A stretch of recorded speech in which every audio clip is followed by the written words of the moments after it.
안녕하세요. 백만 국민 대변인 뉴스 인사이다 전수미입니다.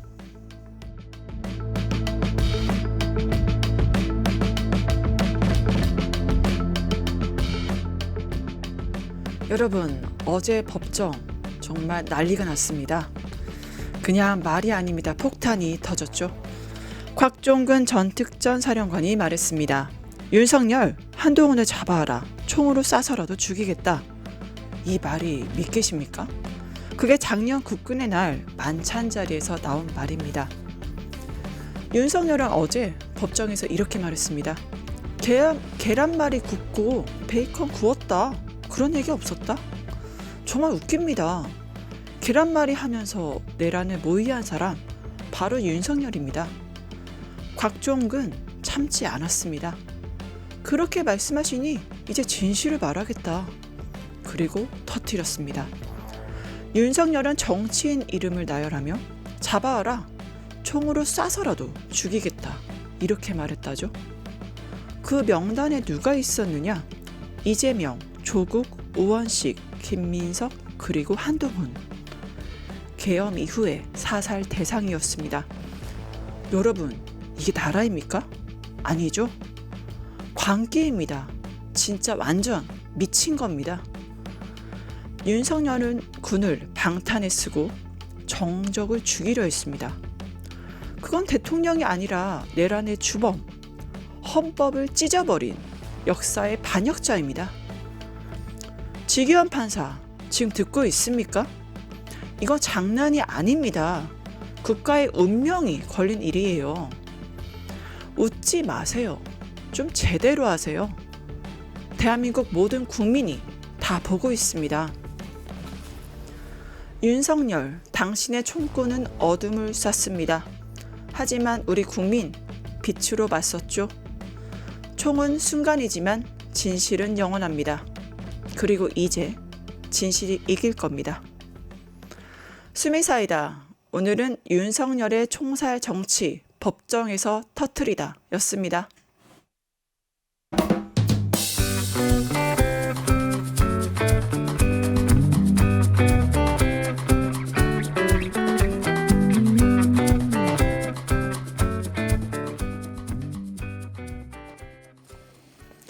네, 오늘도 뉴스 인사이다의 뉴인사 리듬 이은혜 에디터와 함께하겠습니다. 안녕하십니까? 네, 안녕하세요. 이은혜입니다. 재판중지법이나 여러 가지 사안들이 좀 많은 것 같아요. 에이펙 끝나고 또 우리가 능선을 넘어야 되는 건가요? 그래서 네, 여러 가지 이제. 이야기 나눠보도록 하겠습니다. 네. 논란이 된 재판중지법 이거 왜 이렇게 시끄러웠어요? 도대체 내용이 뭐고 핵심 쟁점이 좀 뭐였나요? 네, 하나씩 좀 살펴보겠습니다. 일단 민주당이 현직 대통령의 재판을 멈추는 이른바 재판중지법 처리를 하지 않겠다라고 했습니다. 먼저 뉴스토마토 보도부터 보고 오겠습니다. 민주당이 현직 대통령의 형사재판을 중단시키는 이른바 재판중지법을 추진하지 않기로 했습니다. 재판중지법의 연내 처리 가능성까지 언급하면서 추진 방침을 공식화했지만 단 하루 만에 입장을 바꾼 겁니다. 민주당의 입장 변화에는 대통령실의 입김이 크게 작용한 것으로 보입니다.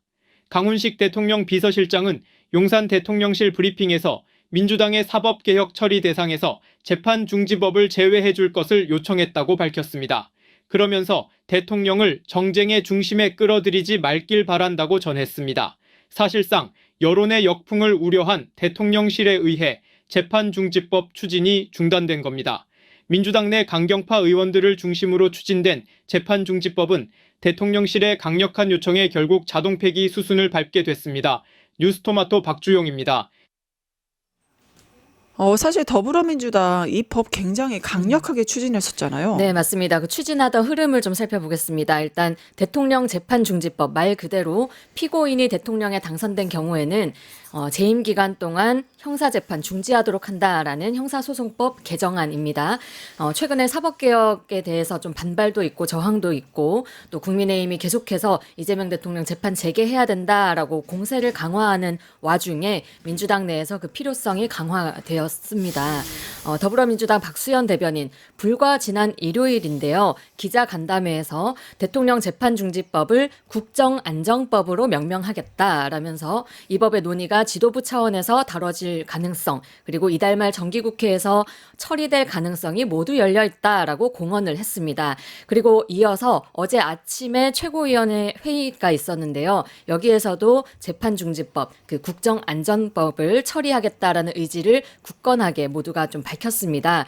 국민의힘이 연일 이재명 대통령 재판 재개를 외치는 상황에서 여당이 현직 대통령 재판을 중지시키는 법안을 추진하는 것은 정당 방위다, 당연한 수순이다 이런 논리였습니다. 가령 김병주 최고위원의 경우에는요. 어제 회의에서 이 법이 국가를 안정적으로 운영할 수 있게끔 최소한의 안전판을 마련하는 헌법 합치 법안이다 이렇게 필요성을 강조했습니다.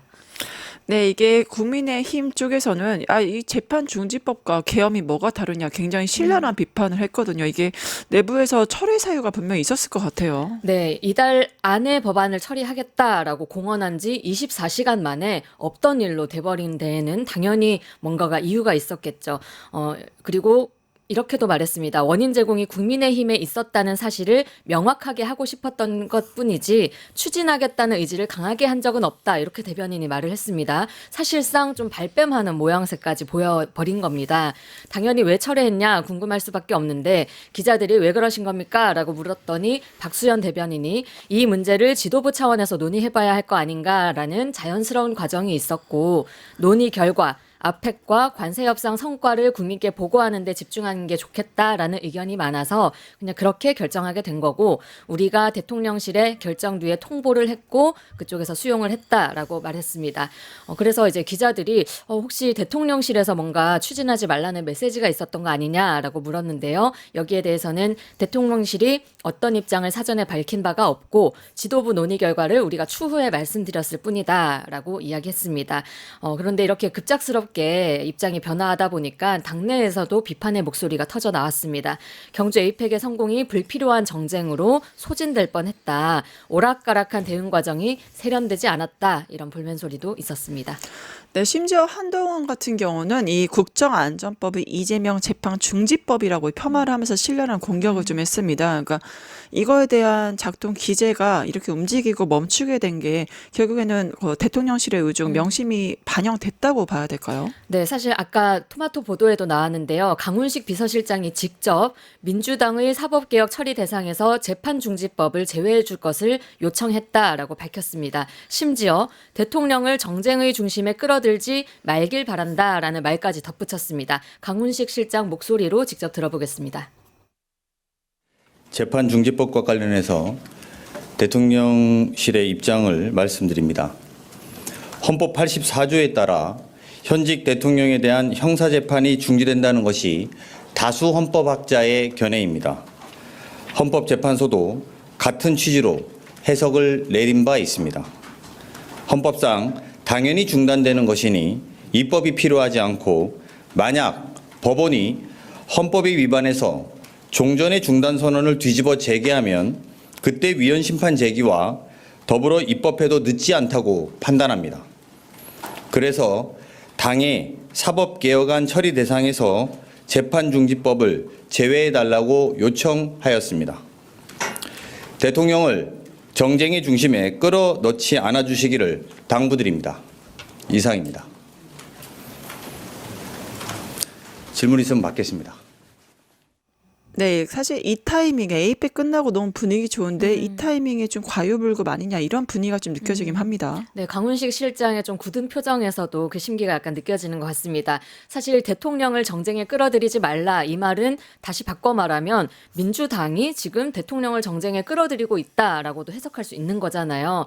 특히 지금 대장동 판결이 최근에 있었는데 이 부분과 맞물리면서 재판중지법이 여야 간 정치 쟁점으로 급부상한 상황이었습니다. 이런 상황에서 아무래도 대통령 입장에서는 본인을 둘러싼 재판 논란이 확산할 경우에는 정부의 치적 그리고 민생 회복이라는 기조까지 모두 흔들릴 수 있다고 판단한 게 아닌가 읽혀집니다. 강유정 대통령실 대변인도 해당 법안은 불필요하다는 것이 대통령실의 일관된 입장이고 이 입장에 대해 바뀐 바 없다라고 다시 한번 강조했습니다. 국민의힘이 좀 비판이 도가 지나친 것 같습니다. 한동훈 이거에 대해서 국민을 좀 우습게 본다. 국민을 우습게 보고 테러를 한 게 바로 국민의힘인데 그렇게 말을 하고 있고 이 재판 중지 이제 국정안전법 자체를 계엄으로 비유하기도 하고 좀 도가 지나친 거 아닙니까? 네, 사실 이 재판중지법이 강조가 된 배경에도 국민의힘의 선 넘은 어떤 정쟁이 있었습니다. 그러니까 내란 친위 쿠데타 정당이 왜 이렇게 말이 많은지 모르겠어요.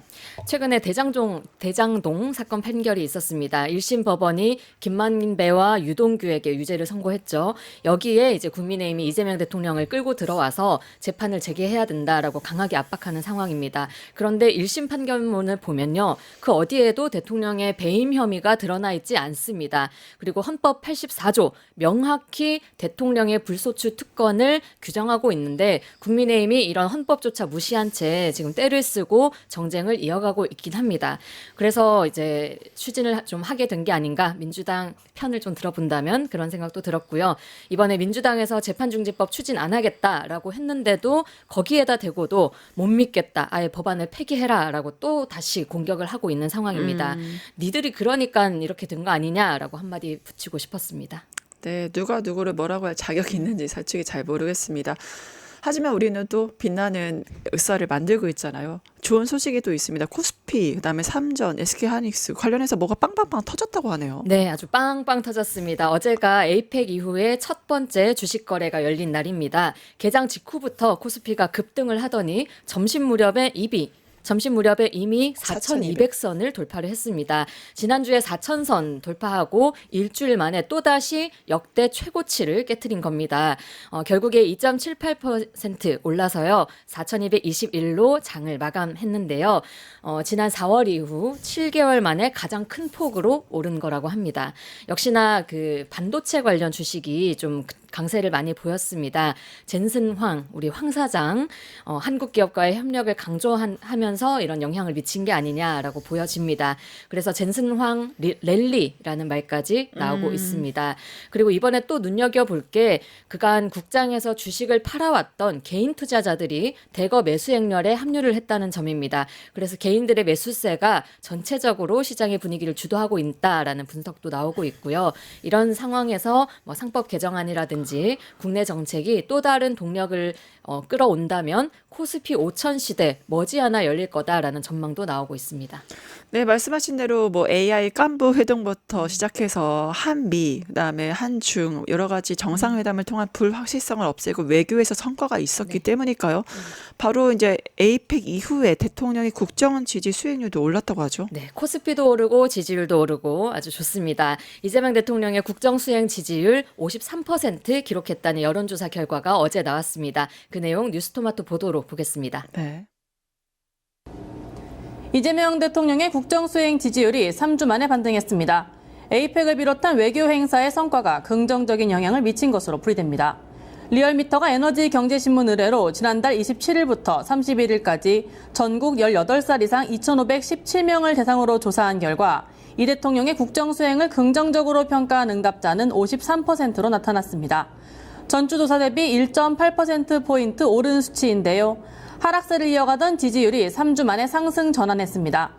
리얼미터는 한미 정상회담에서의 관세 협상 타결 등 실용외교 성과와 코스피 4천 돌파, 3분기 GDP 1.2% 성장 등 경제지표 호조가 지지도 상승의 주요 동력으로 작용한 것으로 보인다고 분석했습니다. 이 같은 요인은 민주당의 지지율 상승에도 긍정적인 영향을 미쳤습니다. 이 기간 진행된 정당 지지도 조사에서 민주당의 지지율은 45.4%로 집계됐는데요.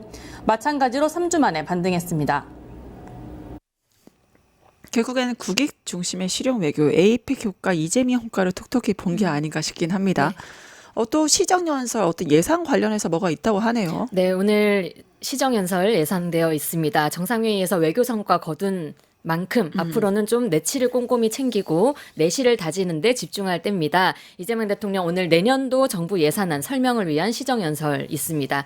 이 대통령이 예산 시정연설에 나서는 거는 지난 6월 26일 새 정부 출범 직후에 추경 편성 시정연설 이후에 처음 있습니다. 두 번째입니다. 이 대통령은 오늘 새 정부의 첫 본 예산안 편성 방향을 설명하고요. 내일부터 심사에 돌입할 여야 정당의 협조를 구할 예정입니다. 네. 예산안 방점은 경제 성장 그리고 민생 회복에 찍힐 것으로 보입니다. 네, 말씀하신 대로 경제 성장과 민생 회복이 방점일 텐데 그 자세한 내용 소개 부탁드려요. 네, 미래 먹거리 인공지능 예산 기존보다 3배나 넘게 늘렸습니다. 연구개발 분야도 대폭 증가했고요. 또 이 대통령의 어떤 대표 사업이라고 할 수 있죠. 지역화폐 예산도 20조 원 넘게 편성을 했습니다. 지역경제 활성에 마중물이 되지 않을까 벌써부터 기대가 나오고 있습니다.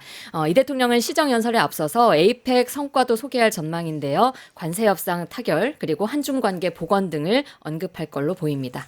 네, 또 특검 관련 소식 보시죠. 어저께 내란 재판에서 정말 곽종근 사령관의 충격적인 증언이 나왔다고 하네요. 네, 말 그대로 정말 충격적인 발언이었습니다. 곽종근 전 육군 특수전 사령관이 지난해 윤석열로부터 총으로 쏴서라도 한동훈 전 대표를 죽이겠다라는 말을 들었다고 법정에서 진술을 한 겁니다. 이 증언, 내란 우두머리 혐의 오후 재판에서 나왔습니다. 지난해 10월 1일인데요. 국군의 날 시가행진을 마치고 대통령 관저에서 만찬을 가졌는데 이때 윤석열이 한동훈 당시 국민의힘 대표를 총으로 쏴서 죽이겠다 이런 말을 했다는 겁니다. 이 증언 곽 전 사령관을 윤석열이 직접 신문하는 과정에서 나왔습니다.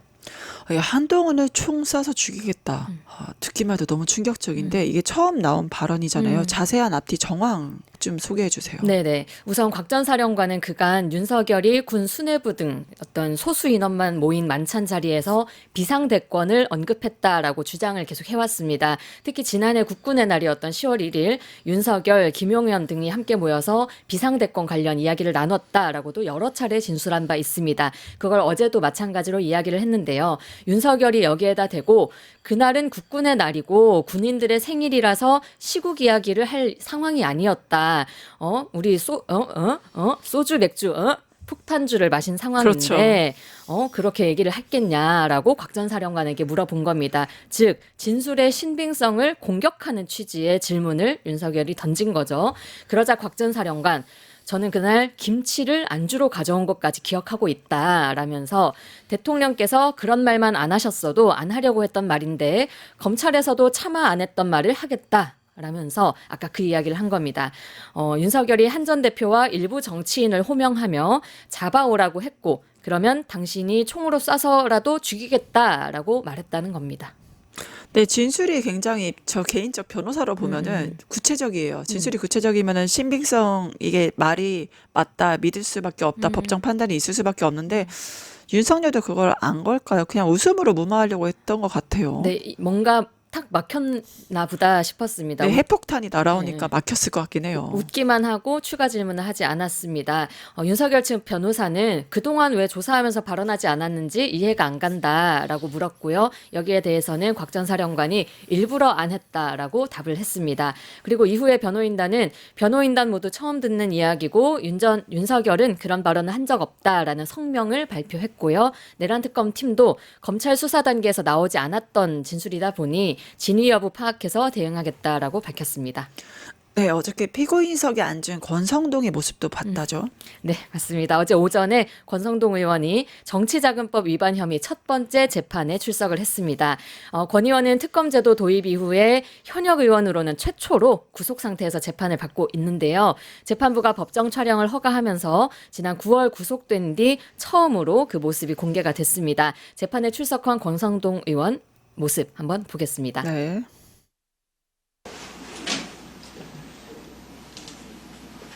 자리에 앉아주십시오. 이걸 보호하고 공정한 재판이 이루어지도록 하기 위해서 만들어진 제도 헌법 27조 3항은 공개재판을 비충족 차원에서 공정한 재판과 무죄 추정 원칙 폐하지 아니하는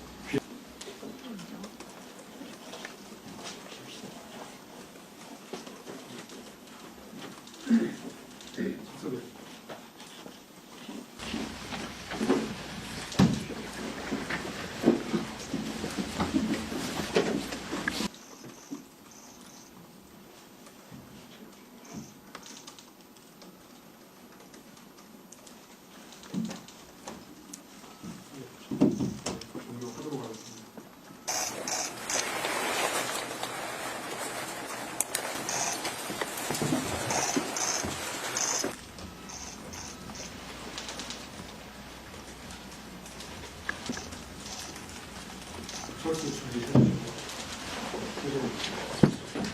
촬영 다 되셨으면 네, 결국엔 정장에 노타이 그리고 수영 번호 2961을 달고 등장을 했네요. 네, 왜 눈이 슬퍼 보이는 걸까요? 그리고 살이 쏙 빠져서 네. 역시 뭐다? 디톡스 최고의 디톡스는 콩밥이고 콩밥이다. 네, 감옥에 가는 거다. 직업을 재판부가 물었는데요. 여기에 대해서는 국회의원이라고 답을 했습니다. 김건희는 무직, 윤핵관은 국회의원 이렇게 대답을 한 겁니다. 재판에서 특검팀은 권 의원이 중식당에서 윤 전 본부장으로부터 통일교 한반도 평화서밋 행사에 참석을 하고 국가적 지원을 하면 대선을 지원하겠다라는 약속과 함께 정치자금 1억 원을 받았다라고 공소사실을 설명을 했습니다. 하지만 권 의원 쪽 중식당에서 윤 전 본부장을 만난 거는 맞지만 돈은 안 받았다라고 혐의를 부인했습니다. 통일교 측이 정부를 상대로 진행한 프로젝트 역시 권 의원과는 관련이 없다라면서 공소장 내용이 권 의원과 통일교의 모든 프로젝트가 다 연결됐다는 식으로 써 있는 게 이렇게 예단을 갖게 하는 거다라고 주장을 했습니다. 이에 특검은 객관적 증거로 모두 입증 가능한 내용이다라면서 지금 그런 태도는 범행을 부인하는 거에 가깝다라고 맞섰습니다. 다음 재판은 21일로 예정이 되어 있는데요. 1억 원을 전달했다던 그 윤 전 본부장, 통일교 전 세계본부장 윤영호 씨가 이날 증인으로 나올 예정입니다. 네, 특검 자신 있어 보이니까 앞으로도 계속 밝혀질 거라 보이고 드디어 추경호 바로 이제 계엄 당일날 말도 안 되는 이동을 유도해서 그 투표를 못하게 만들었던 본인인데 계엄 전에 윤석열과 만찬했다는 정황이 밝혀지면서 이제 구속영장 청구가 됐죠. 결국엔 체포동의안 국회로 가는 건가요? 네, 그렇게 될 것 같습니다. 내란 특검이 추경호 국민의힘 의원을 상대로 구속영장을 청구했습니다. 내란 중요 임무 종사 혐의입니다. 추 의원 금방 말씀하셨듯이 계엄 당일에 여러 차례 의원총회 장소를 바꿔서 계엄 해제 표결을 방해한 의혹을 받고 있습니다. 관련해서 지난주 피의자 신분으로 특검에서 조사를 받았는데요. 무려 12시간 동안 고강도 조사를 받았다고 합니다. 계엄의 밤 기억하시죠? 추경호 전 대표가 소집했던 의원총회 장소, 국회에서 당사로, 다시 당사에서 국회로, 또 당사로 이렇게 총 3차례나 변경이 됐습니다. 그래서 당시 국민의힘에서는 108명 의원 가운데 고작 18명만 계엄 표결에 계엄 해제 표결에 참여를 했습니다. 게다가 추경호는 계엄 선포 직후에 홍철호 전 정무수석, 한덕수 전 국무총리, 여기에 윤석열과도 통화를 했는데요. 특검팀은 이 과정에서 추 전 대표가 윤석열의 지시를 받은 정황도 포착했다고 합니다. 결국엔 내란 중요 임무 종사 행위로서 이제 체포동의안이 갈 텐데 이제 국회 체포동의안이 결국엔 필요한 과정이겠네요. 네, 권성동 의원 때와 마찬가지입니다. 현직 의원 신분이니까요. 국회 체포동의안이 접수되면 72시간 안에 표결이 이루어집니다. 우리가 아직 박성재 구속 기각 트라우마가 좀 남아있는 상황이잖아요. 다른 사람은 몰라도 정말 추경호만은 꼭 구속이 돼야 된다. 이런 여론이 뜨거운 것 같습니다. 제 심장도 뜨겁고요. 왜냐하면 추경호 구속이 곧 국민의힘의 심판 그리고 내란당 강제 해산으로까지 이어지는 어떤 길목, 주요 키워드가 될 거라고 생각하기 때문입니다. 빠르게 표결에 붙이고 구속까지 이어지기를 학수고대 해봅니다. 네, 또 박성재 장관, 박성재 보고 후에 뭔가가 제목이 바뀌었다고 하는데 이 정황은 또 뭔가요? 네, 박성재 관련 JTBC 단독 보도입니다. 계엄 직후에 박성재 전 법무부 장관을 둘러싼 또 다른 행적이 드러난 겁니다. 네. 바로 지난해 12월 4일 새벽 1시쯤인데요. 신용해 전 교정본부장으로부터 구치소 수용 현황 문건을 메신저로 보고받은 뒤에 삭제한 사실이 드러난 겁니다. 박성재 전 법무부 장관 계엄 선포 뒤에 구치소 점검 지시를 내리는 등 내란에 적극 가담했다라는 혐의를 받고 있는데요. 내란 중요 임무 종사죠. 그런데도 그간 통상적인 임무를 했을 뿐이다라고 혐의를 부인해 왔습니다. 그 거짓말을 뒤엎을 근거가 이번에 나온 겁니다. 네, 결국엔 내란을 가담했던 박성재를 풀어준 게 이제 사법부인데 여기에 대해서 결국엔 문건 내용도 어떤 판단의 기준이 될 것 같긴 해요. 네, 문건 내용 중요하겠습니다. 그 박성재가 삭제했다는 문건을 보면요. 구치소에 3,600명 가량을 수용할 수 있다라는 내용이 담겨 있습니다. 그런데 이 문건이 박 전 장관에게 보고된 이후에 제목이 바뀌었는데요. 바뀐 제목을 보면 포고령 위반 구금이라는 단어가 들어간 겁니다. 즉, 계엄 포고령을 위반하는 게 경우에 구치소에 수감하려고 구치소별로 수용 현황을 점검했던 거 아니냐라고 의심이 되는 대목인 겁니다. 문건을 작성한 실무진은 신용회 전 교정본부장의 지시를 받아서 제목을 바꿨다 이렇게 진술을 했고요. 신 전 본부장의 경우에는 자신에 대한 수사가 좀 시작이 되자 실무진 PC에서도 그 문건을 삭제하라라고 지시를 한 것까지도 지금 드러났습니다. 특검은 박 전 장관이 비상계엄 전 대통령실에서 포고령 그리고 법무부의 별도 지시사항을 미리 전달을 받고 정치인 체포를 염두에 둬서 이런 위법한 임무를 한 것으로 보고 이걸 계기로 이번 주 구속영장을 재청구할 예정입니다. 박성재 그리고 추경호 나란히 권성동 옆으로 같이 보내주십시오. 네, 결국엔 정치인 체포를 준비한 정황이 명확히 드러나는 만큼 이제 이번에는 제대로 이제 구속했으면 좋겠다는 네. 생각이 드네요.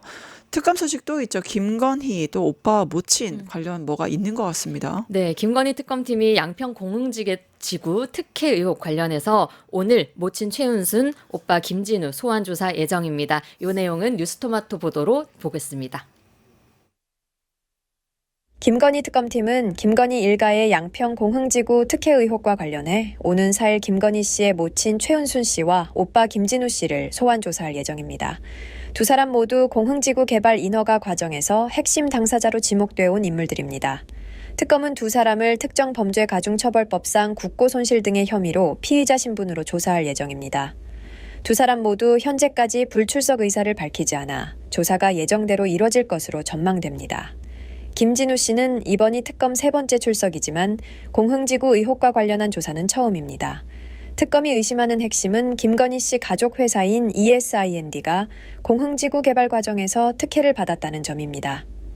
회사는 2011년부터 2016년까지 양평군 공흥리 일대에서 도시개발 사업을 진행하며 350세대 규모의 아파트를 건설했지만 이 과정에서 개발 부담금이 부과되지 않았고 사업 시한이 뒤늦게 소급 적용돼 연장되는 등 특혜 정황이 제기됐습니다. 경찰은 지난해 관련 수사에서 최은순 씨가 직접 관여한 정황이 없다며 불송치 결정을 내린 바 있습니다. 그러나 특검은 도이치모터스 주가 조작 사건에서 검찰과 달리 김건희 씨를 기소한 전례가 있어 이번에도 다른 결론이 나올 가능성이 있습니다. 특검은 지난달 31일 초해 씨의 동업자로 알려진 김충식 씨를 소환한 데 이어 3일 오전부터는 ESIND에 특혜를 제공한 의혹을 받는 양평군청 국장 안모 씨도 참고인으로 조사하며 수사의 속도를 내고 있습니다. 김건희 씨 일가를 둘러싼 공흥지구 특혜 의혹에 대해 특검이 어떤 수사 결과를 내놓을지 주목됩니다. 뉴스토마토 전현주입니다. 네, 결국은 김건희 불구속 재판해달라고 보석 청구를 한 상황인데 이것도 좀 지켜봐야 되지 않을까 싶습니다. 네, 오늘 뉴인사이드 준비한 내용 여기까지고요. 함께해 주신 이은희 에디터 감사합니다. 네, 고맙습니다. 유튜브 구독하고 실시간 채팅과 댓글을 남기시면 매일매일 7천 TTCO를 드립니다. 참여 방법은 통통물 어플을 다운로드하고 회원가입과 로그인을 해주세요. 마이페이지에서 나의 회원 고유 번호를 복사해주세요. 유튜브 구독 후 실시간 채팅이나 댓글창에 고유 번호를 한 번만 입력하면 준비 끝! 지금 유튜브 채팅과 댓글 쓰기 참여하고 실천 TTCO 받아가세요.